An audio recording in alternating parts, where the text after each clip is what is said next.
Nous sommes en décembre et depuis des décennies, chaque 1er décembre est célébré la journée mondiale de lutte contre le sida. Et dans ce studio, nous allons parler avec l'association ICW Togo. Nous allons parler du VIH-Sida et également du cancer du col de l'utérus. Je suis très heureux de vous retrouver pour ce nouveau numéro de votre émission Santé Assure sur www.radio.jena.tg. En studio pour en parler, nous avons deux invités. D'abord, Madame Ako Mathilde. Elle est la présidente de ICW Togo. Madame, bonjour. Bonjour. Merci d'être avec nous. Merci à vous aussi. Et également Madame Akbovi Edith, sage-femme d'État. Madame, bonjour. Bonjour. Merci d'être là. Merci à vous aussi. D'accord. Nous allons donc parler, comme je le disais au début de l'émission, de VIH-Sida, mais également du cancer du col de l'utérus. Mais d'abord, dites-nous, ICW Togo, qu'est-ce que vous faites? Ok, d'accord. Merci. Merci à tous. ICW, c'est un réseau international. C'est un thème en anglais parce que ça vient des pays anglophones avant d'être rapatrié vers nous, les pays francophones et aussi en Afrique. C'est l'International Community of Women Living with HIV que nous disons en français, la communauté internationale des femmes vivant avec le VIH. Nous ne sommes pas une association, mais nous sommes un réseau de personnes, des femmes, de jeunes filles et des adolescentes qui vivent ou qui sont affectées par le VIH-Sida. Et quelles sont essentiellement les activités que vous menez au sein du réseau? Ok, d'accord. Nous sommes surtout dans la prévention parce que quand il s'agit des jeunes et des adolescents, il faut agir les actions sur la prévention pour qu'ils ne tombent pas dans le danger de l'infection à VIH du sida. Nous sommes dans la sensibilisation, dans le renforcement de capacités, dans le mentorat, dans l'accompagnement des femmes à pouvoir être autonomes financièrement par des petits AGR que nous essayons de faire. Nous sommes aussi dans la mobilisation de ressources pour pouvoir avoir des fonds nécessaires auprès des partenaires pour mener des activités à l'endroit de nos membres. D'accord. Un réseau pour parler du VIH spécifiquement, du VIH avec les femmes. Pourquoi tourner vers les femmes quand on parle du VIH ou que votre réseau tourne vers les femmes quand on parle du VIH? Ok, voilà une question intéressante qui nous revient souvent. Pourquoi est-ce que la cible femme et jeune fille?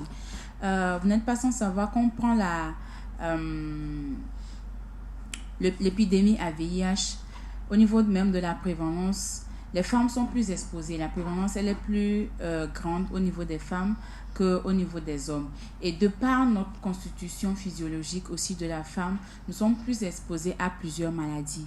Et aussi à cause des restrictions sociales dans nos sociétés, la femme qui vit avec le VIH est vue de façon péjorative où on pense que obligatoirement cette personne-là, elle est entre griffes une dévergondée, elle n'a pas une vie saine, c'est pour cela qu'elle a eu une infection à VIH et tout. Ou même que c'est une punition divine. Ou même que c'est une punition divine, c'est pour ça. Donc du coup, même si dans le couple, les deux conjoints sont séropositifs, on pense toujours que c'est la femme qui a ramené la maladie ou c'est la femme qui a fait quelque chose de négatif et tout. Et aussi, comme je l'ai dit, la pression sociale au niveau de nos jeunes filles où en manque d'informations, en manque de leurs droits, sont peut-être amenées à subir certains trucs, certaines pratiques qui les amènent vraiment. Donc, du coup, c'est la vulnérabilité de la gente féminine qui nous amène à porter un regard attentif à cette cible-là ou à nous pour vraiment dans la lutte contre le VIH. Alors, Madame la sage-femme, vous travaillez avec les femmes. Vous êtes au niveau de la consultation prénatale et également au niveau de l'accouchement. Est-ce qu'il vous arrive d'avoir des parturientes, comme vous aimez les appeler, femmes vivant avec le VIH? Oui, merci pour la question. Oui, effectivement, il nous arrive de côtoyer les femmes vivant avec le VIH. Donc, au moment de la CPN, nous prendrons les précautions que nous devons prendre pour que la transmission de la mère à l'enfant soit évitée. D'accord. Et dans le cadre de la journée mondiale de lutte contre le sida, c'est également l'occasion pour vous donc de sensibiliser sur la maladie. Et au Togo, spécifiquement, qu'est-ce qu'on peut retenir donc de la célébration de la journée mondiale du sida? Ok, d'accord. Particulièrement cette année, nous, en tant qu'organisation de la société civile, nous avions été personnellement touchés. Surtout à cause du thème, vous venez de le dire, c'est confier le leadership aux communautés. Du coup, ça nous interpelle vraiment parce que c'est encore un coup de pouce à encore faire plus que ce que nous faisons. Parce que quand on parle de la prise en charge en matière de VIH, ce n'est pas que le volet médical, bien que c'est un des volets très capital parce que sans les ARV, on ne peut rien. Mais quand même, il y a aussi une grande part qui concerne les acteurs de la société civile ou le monde communautaire qui jouent aussi dans la lutte contre le VIH. La personne vivante avec le VIH a besoin d'un accompagnement psychosocial, a besoin d'être dans un environnement qui lui est propice, qui pourra l'aider à son épanouissement. Donc, je pourrais dire que cette année spécifiquement, un bras nous est encore tendu en tant qu'organisation de la société civile à pouvoir mettre plus d'action sur ce que nous faisons déjà parce qu'il est reconnu que nos actions aussi contribuent à ce que les objectifs que nous nous sommes fixés d'ici 2030, qui est l'élimination du sida d'ici 2030, puissent être atteints. Donc, je peux dire que cette année particulièrement, on a vraiment été impliqués, on a vraiment été touchés et un regard nous est porté en tant qu'organisation de la société civile à pouvoir accentuer nos actions pour l'atteinte des objectifs. Donc, accentuer vos actions, c'est également donc cette émission que nous faisons. Justement. Exactement. Parce que, entre autres aussi, c'est pouvoir, nous sommes ici aujourd'hui, je pense que ça va être mis sur les réseaux sociaux parce que c'est un média en ligne. C'est aussi toucher d'autres personnes qui peut-être pensent encore que, parce que les gens nous demandent, vous êtes sûr que le sida existe encore? Oui, ça existe. Et ça continue à faire son petit bonhomme de chemin. Aujourd'hui, malheureusement, nos jeunes sœurs ont tendance à croire qu'elles ont plus peur des grossesses que du VIH. Ouais. Elles ont plus peur ce qui ne devait pas être le cas. Parce que, bon, quoi qu'on dise, une grossesse, c'est une bonne nouvelle. Tu vas donner naissance à un joli bébé. Voilà, la vie continue. Mais même si aujourd'hui, le VIH y a un traitement, c'est pas quelque chose qu'on va souhaiter que nos sœurs tombent dans ce piège-là. Parce que prendre des ARV tous les jours, à une même heure, et toute sa vie, jusqu'à présent, on n'a pas encore un traitement qui le guérit. Donc, du coup, c'est apprendre toute sa vie, si je peux le dire. C'est pas chose évidente. C'est pas chose évidente. Donc, nous sommes toujours dans cette logique-là. C'est pour ça que nous menons ces actions. On est passé par plusieurs radios avant d'arriver aujourd'hui à Djena pour toujours passer l'information, pour toujours amener les femmes qui vivent dans le déni. Il y a certaines personnes qui connaissent leur statut, mais qui refusent de l'accepter. Il y a certaines qui connaissent leur statut, mais qui veulent pas aller aux soins. Alors qu'aujourd'hui, ce serait à la limite bête d'apprendre que quelqu'un meurt encore du VIH aujourd'hui. Ce n'est plus possible qu'on le dise aujourd'hui. Parce que ces ARV marchent super bien. Aujourd'hui, quelqu'un qui a éliminé sa charge virale n'est plus contaminable, mais ne peut plus transmettre le virus. Mais la seule condition, c'est que la personne puisse être observante à son traitement. Donc voilà un peu pourquoi nous sommes là encore, pour porter l'information, pour amener nos jeunes sœurs, nos mamans à pouvoir adhérer au traitement ou à pouvoir mener la prévention contre le VIH. Alors depuis une dizaine de minutes, nous parlons du VIH sans savoir ce que c'est réellement. Je me tourne vers la sage-femme. Dites-nous, expliquez-nous un peu qu'est-ce que c'est que le virus VIH. Ok, merci pour la question. Le virus du VIH, c'est un virus qui se transmet par voie sexuelle et par voie sexuelle non protégée. Donc, quand ça se transmet, que la personne aussi ne se protège pas quand il fait ses rapports sexuels, là, cette personne aussi est susceptible aussi de transmettre ce virus à son partenaire. Donc, c'est un virus comme tout virus, mais un virus qui est présent dans l'organisme à vie. Et quels sont les modes de contamination? Oui. C'est vrai que vous aviez parlé des rapports sexuels, mais au-delà. Oui, les modes de contamination du VIH-Sida, c'est comme nous le disons, c'est par voie sexuelle, par voie sanguine et de la voie mère à enfant. Voilà. Donc, par voie sanguine, ça veut dire qu'une personne infectée par le VIH, peut, à travers son sang, infecter une autre personne. Oui. Et on parle également des objets souillés. Des objets souillés, des lames, des ciseaux. Voilà. Donc, quand une personne a le VIH, qu'elle utilise des objets tels que les lames, les ciseaux, et que ces ciseaux, ces rasoirs sont justement utilisés par une autre personne, elle peut être contaminée. Voilà. Et de la mère à l'enfance, ça se passe à quel moment? Au moment de la grossesse et pendant l'accouchement. Ok. Et c'est pour ça qu'on insiste sur le dépistage. Le dépistage pendant la CPN au moment de l'accouchement et dans la période postpartum. D'accord. Quand on parle du dépistage, comment faire pour savoir qu'on est, par exemple, infecté par le virus? Ok, d'accord. Très bonne question. Vous savez, le seul moyen de savoir qu'une personne est infectée par le VIH, c'est le test de dépistage. Il n'y a pas 36 solutions. On peut trouver quelqu'un qui est malade, qui arrive peut-être, ce que nous disons, phase sida, ou qui présente les symptômes d'une personne qui, on peut dire, a le VIH, mais tant que on n'a pas fait le test de dépistage à cette personne-là, on ne pourra jamais, quels que soient les signes que la personne présente, on ne pourra jamais certifier que cette personne-là a le VIH ou pas.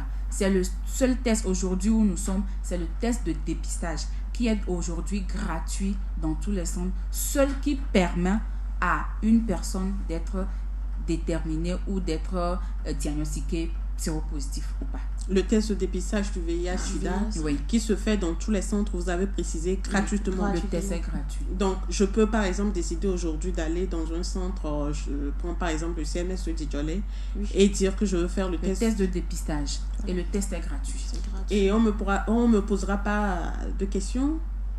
Bien sûr, on vous posera de questions. Pourquoi est-ce que vous êtes arrivé pour faire votre test de dépistage? Vous avez pris des risques récemment? On vous posera des questions. Je ne sais pas si je peux acheter quelque chose. Oui, allez-y. D'accord. Comme on le dit, le test, il est gratuit, il est confidentiel, il est anonyme. Mais vous ne pouvez pas aller juste dans un centre pour faire un test et on prend votre main, on vous amène au laboratoire. Il faut une préparation préalable. C'est ce que nous appelons le pré-test et le post-test. Le pré-test, c'est-à-dire que quand vous voulez, l'agent de santé s'entretient avec vous, il évalue les risques, il cherche à comprendre en fait pourquoi est-ce que vous êtes là de façon conviviale. Est-ce que vous avez eu à prendre des risques? Quelles informations vous avez? Parce qu'il faut aussi préparer la personne, savoir d'abord le niveau de connaissance de la personne en matière de VIH au cas où. Donc, du coup, au préalable, c'est de savoir quelles sont les informations que la personne détient en matière de VIH, en fait, pour savoir comment est-ce qu'il faut sonder le terrain et tout et tout. Donc, toutes ces informations-là sont recueillies. Cette discussion-là, la personne vraiment donne son OK après tout ce que vous aurez à lui expliquer par rapport au VIH. Et même, dans le pré-test, vous aurez à préparer la personne par rapport aux résultats. C'est-à-dire, au cas où c'est négatif, quelles seraient vos réactions? Au cas où c'est positif, quelle sera votre réaction? Au cas où c'est indéterminé. Voilà. Donc, toute cette préparation-là, elle est faite avant d'aller au laboratoire pour le prélèvement. Donc, voilà un peu. Et pour le prélèvement, c'est-à-dire, est-ce que vous prenez le résultat sur le coup ou vous revenez peut-être une semaine après? Non, actuellement, le résultat est pris en même temps. Le résultat est pris, surtout si c'est le test rapide qui est fait. Vous attendez en 10-15 minutes, le résultat sort et vous prenez votre résultat. Et le test rapide est efficace? Oui, le test est rapide, est efficace. Aujourd'hui, dans pratiquement tous les centres, c'est le test rapide, quoi, et c'est efficace. Il n'y a pas à douter de l'efficacité de ce test-là. D'accord. Vous aviez parlé des signes qu'on peut observer de la maladie. Ces signes, on peut les énumérer, s'il vous plaît? Bon, comme je l'ai dit, faut pas aussi qu'on fasse de confusion où on verra les signes auprès de quelqu'un. De toutes les façons, il peut arriver qu'avec ces signes, le médecin même demande Oui, parce le que test. oui, le médecin, il est médecin. Quand il vient et il voit le patient, il voit le plateau en même temps, au vu de certains signes, le premier réflexe, c'est de demander les SRV pour voir peut-être des boutons qui sortent sur le corps, la diarrhée que la personne fait, la personne est maigrie, la personne glycémie, anémie. Vous voyez, c'est parce que le système immunitaire, vous savez, quand le système immunitaire est faible, c'est la porte ouverte à toutes les autres maladies qui viennent. En fait, c'est ça. C'est parce que le système immunitaire est faible, les globules blancs ne sont plus en possession de nous défendre, bien de défendre la personne, que la porte est ouverte. Donc, tout ce qui peut arriver, ça vient seulement. Parce qu'il n'y a plus aucune protection. Donc, du coup, on verra tout le corps de la personne. Peut-être la personne est anémiée. C'est vraiment une porte ouverte où tout peut venir. Mais je le dis encore, même dans cet état, seul le test de dépistage positive pourra dire que cette personne vit avec le VIH. En tout cas, je me rappelle quand on était plus jeune, quand on voit une personne qui dépérit sans raison, on pense directement à ça. VIH, directement à ça. Et on a eu des personnes comme ça à qui on a fait le test et le test est négatif. Voilà. Le test est négatif malgré que la personne présentait tous les signes. Mais on a fait le test est négatif. Ça ne veut pas dire que c'est le VIH. Il faut peut-être chercher ailleurs. Il faut chercher ailleurs. Là, la personne va être référée au CHU ou dans un centre approprié pour vraiment des soins, vraiment, parce que ça n'a rien à voir avec le VIH. Mais quand tu vois la personne, on sera en train pour dire que non, c'est le VIH. D'accord. Je rappelle à nos auditeurs, à nos auditrices que nous sommes dans une émission avec le ICW Togo et nous parlons du VIH-Sida en lien avec le cancer du col de l'utérus. Nous sommes essentiellement sur le VIH-Sida et madame, dites-nous quels sont les facteurs de risque du VIH-Sida. Ok. Les facteurs de risque du VIH-Sida, c'est d'avoir une sexualité irresponsable. Une sexualité irresponsable, une personne qui a ses rapports sexuels non protégés, avoir de multiples partenaires sexuels, voilà, et utiliser aussi les mêmes objets, surtout les objets tranchants, et avec une personne, son cohabitant, son voisin, son colocataire, voilà, ce sont les facteurs de risque. Sexualité responsable. Oui, je veux ajouter ajouter quelque chose par rapport à la méthode sanguine que nous ignorons beaucoup, mais qui est très fréquent. C'est nos séances de manicure, pédicure que nous faisons là. Surtout les femmes. Surtout nous les femmes. Parce que ça ne coûte rien à ce que nous les jeunes filles, nous ayons nos propres outils de mise en beauté, les ciseaux, les pieds de biche, voilà, c'est ça, non? Les pieds de biche, les ciseaux, ça ne nous coûte rien du tout. Les limes, tout ça, parce que... À peine 2000 francs, on les a. Même 2000 francs, c'est sophistiqué, ça. Avec 500, 600, là, tu as ce petit pack-là, et puis tu l'as pour toi. Parce que la bonne dame qui passe dans le quartier, celle qu'elle a quittée, personne ne sait. Non, mais on désinfecte avec un peu d'eau, d'alcool ou de ma javel. chérie, le risque zéro n'existe pas. Ce qu'on appelle le risque zéro, là, ça n'existe pas. Et on ne sait pas qui est qui. Qu'est-ce qui prouve Et puis aussi, il y a un degré de diluer les trucs pour que ça puisse être efficace. Le javel qu'on met dedans, est-ce que c'est goutte, il a mis? Comment est-ce qu'on peut apprécier? Moi, je n'aime pas rentrer dans ce détail, mais tout ce que je demande, c'est que une vie, ça ne s'achète pas. La moindre des choses, sacrifions 500 ou 800 et ayons nos propres kits. C'est pareil également pour les hommes. C'est pareil également pour les hommes. Les tondeuses. Oui. Bon, pour les tondeuses, on me dira que tout le monde n'a pas les moyens pour s'acheter une tondeuse. Mais quand même, là, on peut quand même exiger, si on va chez le coiffeur, de désinfecter vraiment à l'alcool, de bien désinfecter devant nous pour qu'on puisse le voir. Comparé au kit de pédicure, le coût quand même, c'est pas comparable. Voilà. Donc là, on peut quand même exiger, ou bien pas exiger, mais exhorter nos mamans, nos sœurs à pouvoir faire ce sacrifice-là et à acheter, parce que c'est toute une vie qui en dépend. Les gens ont été contaminés comme ça gratuitement. Alors, surtout pour les jeunes, j'aimerais qu'on qu'on reste un peu sur la question de la sexualité irresponsable. Et à ce niveau, qu'est-ce qu'on peut dire? Quels commentaires vous pouvez faire dessus? Pour la sexualité responsable, pour les jeunes filles, bon, comme commentaire, nous allons dire, les jeunes filles doivent avoir un seul partenaire sexuel, si possible. Au cas où elles ne sont pas en mesure d'avoir un seul partenaire sexuel, qu'elles fassent l'effort d'exiger le préservatif pendant les rapports sexuels. Soit elles utilisent le Fénidum, c'est encore mieux comme ça, pour se protéger soi-même en fait. D'accord. C'est-à-dire faire l'effort d'avoir un partenaire sexuel. Au cas où ça ne va pas, il faut opter pour les préservatifs. Ou le préservatif, y compris le condom et également le fémidum. Oui, l'un ou l'autre en fait. L'un ou l'autre, oui. D'accord. Vous avez quelque chose à ajouter? Qu'est-ce que je peux dire? Moi, quand on parle de jeunesse, ça me touche personnellement parce que même si je suis mariée aujourd'hui, je suis toujours jeune. Vous savez, la jeunesse, on ne le vit qu'une seule fois. Et autant mieux la vivre.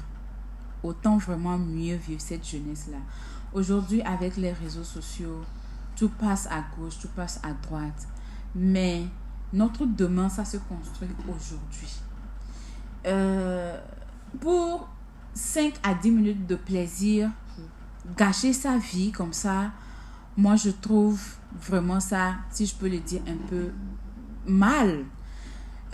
Moi, dans ma lutte, je me sers toujours de mon expérience en tant que jeune femme pour conseiller mes jeunes sœurs. Parce que je me dis, moi, je n'ai pas eu la chance d'avoir quelqu'un pour m'orienter.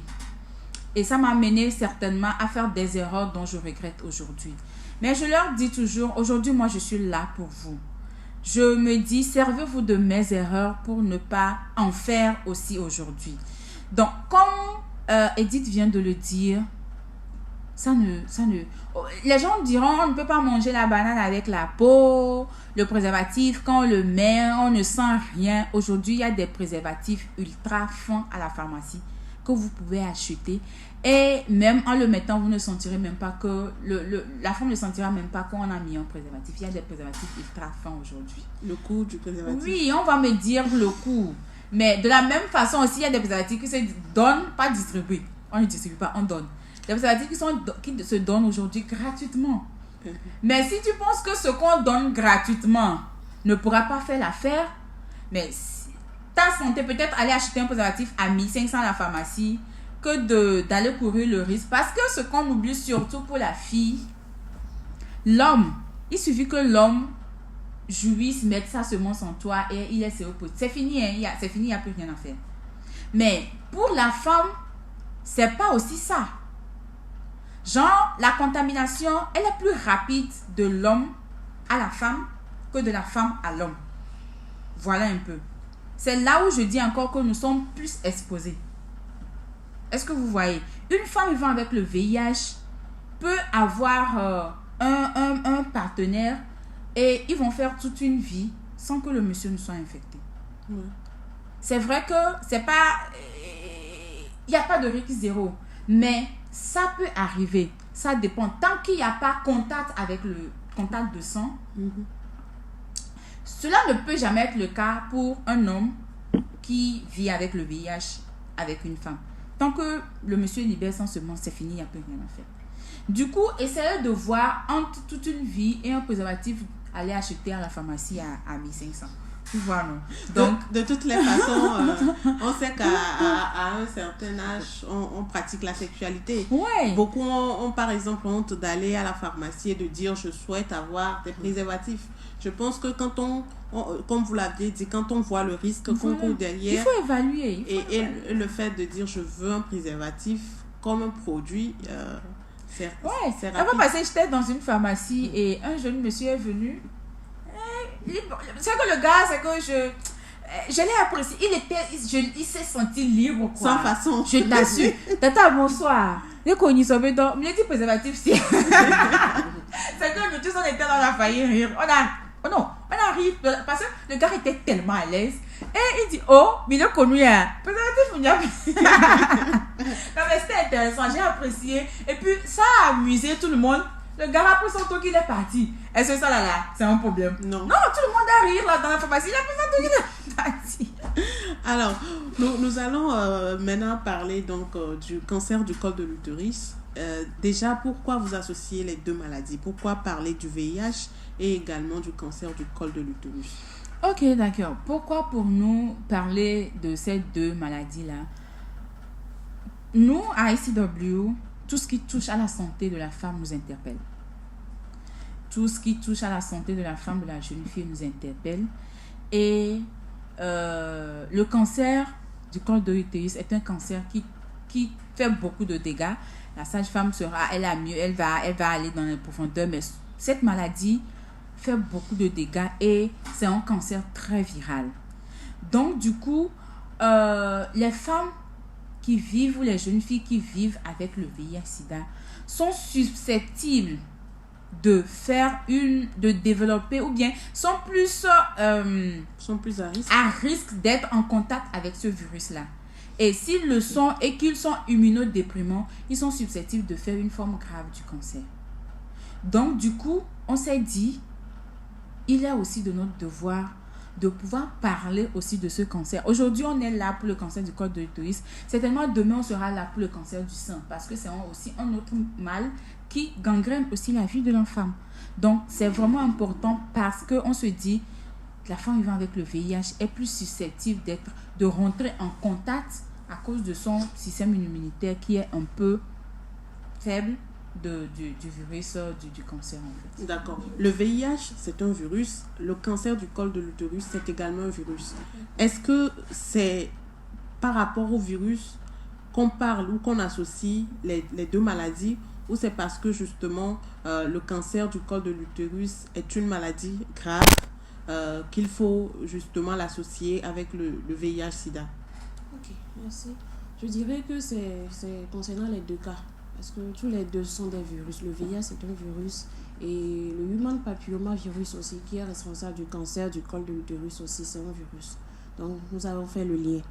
Et puis aussi, nous faisons le lien entre ces deux parce que les personnes vivant avec le VIH, comme Madame Mathilde vient de le dire, chez ces personnes, l'immunité est très faible. Donc, ces personnes sont susceptibles de développer rapidement le cancer du col de l'utérus. Donc, c'est la raison pour laquelle nous avons fait le lien. Surtout que le cancer du col de l'utérus est le deuxième cancer qui vraiment fait des ravages chez la femme. En plus, dans le monde et puis au Togo. Il se découvert tardivement. Oui, tardivement, si la femme qui développe les cellules précancéreuses reste à la maison, ne vient pas se faire consulter, ne vient pas se faire dépister. Ok. Et le dépistage pour le cancer du col de l'utérus se fait quand et comment? Ok. Le dépistage, ça se fait quand la personne se sent bien, il n'y a pas de souci. La personne peut venir se faire dépister pour connaître son statut sérologique face au cancer du col de l'utérus. Et aussi, ça se fait quand la personne sent les signes de la maladie. Les signes, on peut les évoquer? Oui, les signes comme des saignements entre les règles. C'est-à-dire, tu passes les règles, après tu vois encore quelques saignements. Et généralement, quand on a ces saignements, on dit, on a l'habitude de dire que ce sont les fibromes. Oui, c'est pas spécifiquement que quand tu as les saignements en dehors des règles, tu es en train de faire le cancer du col de l'utérus. C'est la raison pour laquelle nous exhortons la gente féminine.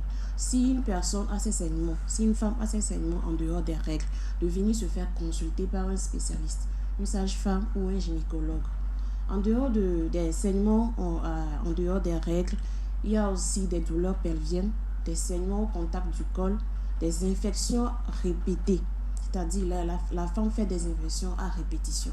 Elle peut faire une infection maintenant dans ce mois de décembre et en janvier, elle revient encore avec des infections. Donc, cette personne doit être vraiment suivie, consultée de près pour savoir éliminer les hypothèses diagnostiques, comme vous voulez de le dire, les fibromes, les myomes, pour voir s'il y a des cellules précancéreuses. Donc, Voilà. quand on a les saignements, il faut d'abord soit penser au fibrome, soit penser au cancer du col de l'utérus. Il y a faut plusieurs forcément- hypothèses diagnostiques. Donc, il faut faire les analyses. Voilà. Ne pas se dire, bon, on n'a pas trouvé ça, c'est bon. C'est bon. Ou que, bon, je ferai les analyses, ou j'ai fait telle analyse, on n'a rien trouvé, donc je ne vais pas Je ne vais perdre de l'argent Perdre de pour ça. l'argent pour ça. Voilà. D'accord. Madame, vous parlez donc des personnes, ou des femmes surtout, qui vivent avec le VIH-Sida, et aujourd'hui également on parle du cancer du col de l'utérus. Ces deux maladies réunies chez une seule personne, à quoi ça peut ressembler?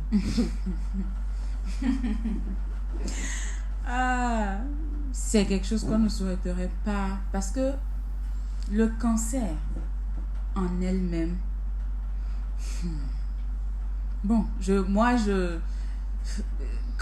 ça fait peur. Et en fait, je vais mettre l'accent aussi sur un point. Ce n'est pas que si on est personne vivant avec le VIH, automatiquement, on fera le cancer. Oui, c'est important de le préciser. Voilà. Ce n'est pas qu'une personne vivant avec le VIH doit automatiquement faire le cancer. Jusque si on prend une personne entre griffes normale, une personne négative, voilà.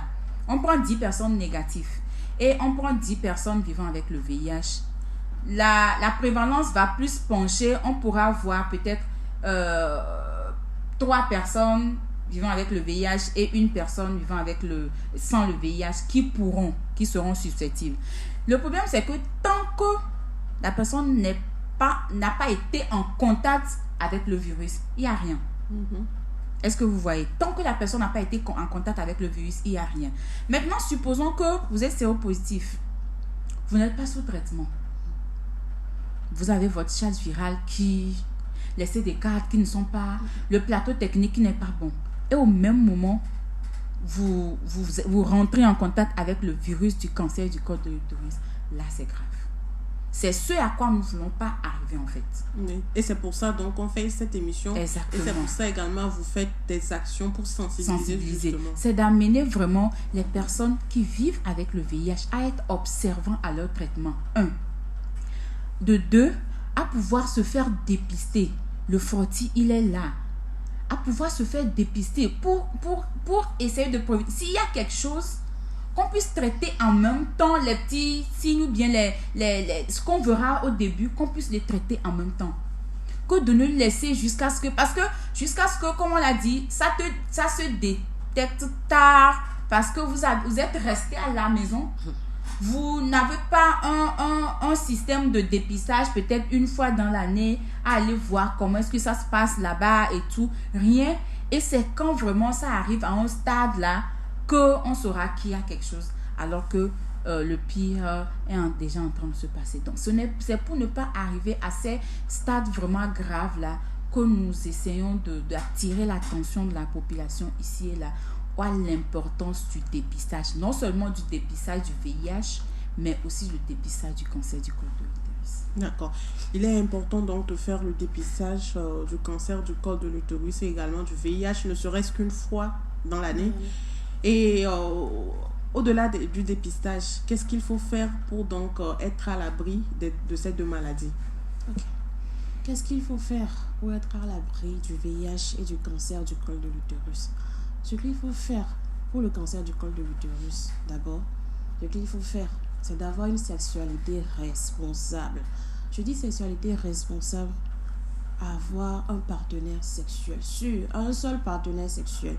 Et si ce n'est pas possible, avoir ces rapports sexuels protégés. Vous aviez parlé de partenaires sûrs, oui. C'est-à-dire que de l'autre côté aussi, il faut que vous soyez la seule partenaire. La seule partenaire, voilà. Et aussi protéger et exiger le préservatif pendant les rapports sexuels. Maintenant, par rapport au VIH, c'est toujours aussi la même chose. Comme la voie de transmission, c'est la voie sexuelle aussi. C'est aussi la même chose par rapport au rapport sexuel, protéger ses rapports sexuels et aussi éviter d'utiliser les mêmes objets souillés avec sa soeur, son frère, quelconque personne en fait. Son enfant, la brosse à dents, et acheter, elle-même doit acheter ses effets, ses outils de pédicure, manicure, comme Madame Mathilde l'a précisé. Donc, c'est ça. D'accord. Quelque chose à ajouter? Non, je pense que tout a été dit. C'est la prévention. Parce que vaut mieux prévenir que guérir. C'est pas évident. Vaut mieux prévenir. S'il y a un moyen à ne pas rentrer, c'est mieux. Donc, pour moi, c'est... Même si on sait aujourd'hui que ce n'est pas toujours évident, mais j'exhorte toujours. Et là, j'appelle aussi à la responsabilité de nous les parents, à pouvoir être là pour nos jeunes adolescents, adolescentes. Parce que ça amènera vraiment à retarder au maximum possible les premiers rapports sexuels. D'accord. Ça amènera à retarder les premiers rapports sexuels. Et là, c'est de là que vient le rôle permanent de nous les parents. Ne démissionnons pas. Ce n'est pas facile. Moi-même, je suis maman. Ce n'est pas facile. Et aujourd'hui, je me rends compte de tout ce que j'ai eu à causer à ma maman en termes de choses. C'est pas du tout facile, mais ne démissionnons pas de nos rôles de parents. Non. Parce que c'est à nous, quoi. C'est à nous. Nous devons être les meilleurs amis de nos enfants. La fois passée, je disais dans une émission radio que nous devons semer une atmosphère de confiance avec nos enfants, en telle enseigne que même si l'enfant va faire une bêtise dehors, l'enfant puisse se dire que même si je viens le dire à ma maman ou à mon papa, il pourra me comprendre. Il pourra savoir comment m'orienter. Il ne sera pas, ce ne sera pas des coups de bâton, des cris par là. Nous devons arriver à instaurer cette atmosphère de confiance-là. Parce que si nous démissionnons, la société, la rue, elle est là à bras ouverts pour pouvoir donner les informations à nos enfants. Mais quelles sont les informations que la société aura à donner? Comment est-ce qu'ils auront à interpréter ça? Comment est-ce qu'ils auront à l'utiliser? Alors que nous, parents, nous sommes là. Donc, c'est aussi une interpellation envers nos parents, envers nous, les parents. Ne démissionnons pas, parce que ça aussi va contribuer à ce que nos enfants soient à l'abri de ces maladies-là. Alors, Madame Mathilde donc a parlé donc de la responsabilité des parents, et en tant que jeune adolescente, qu'est-ce qu'il faut faire? Ce sera votre dernier mot. En tant que jeune adolescente, qu'est-ce qu'il faut faire? Comme Madame Mathilde vient de le dire, essayer de retarder le plus tôt, encore plus, son premier rapport sexuel pour prévenir le cancer du col de l'utérus pour les jeunes filles qui ne sont pas encore sexuellement actives. Et maintenant, pour les jeunes filles, les adolescentes qui sont déjà sexuellement actives, je veux les dire aussi de venir se faire dépister.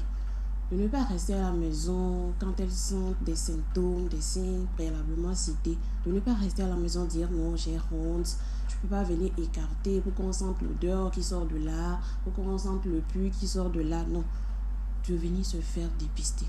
Voilà, merci. C'est important donc le dépistage, c'est ce que souligne Madame Akbovi Edith, elle est sage-femme d'État.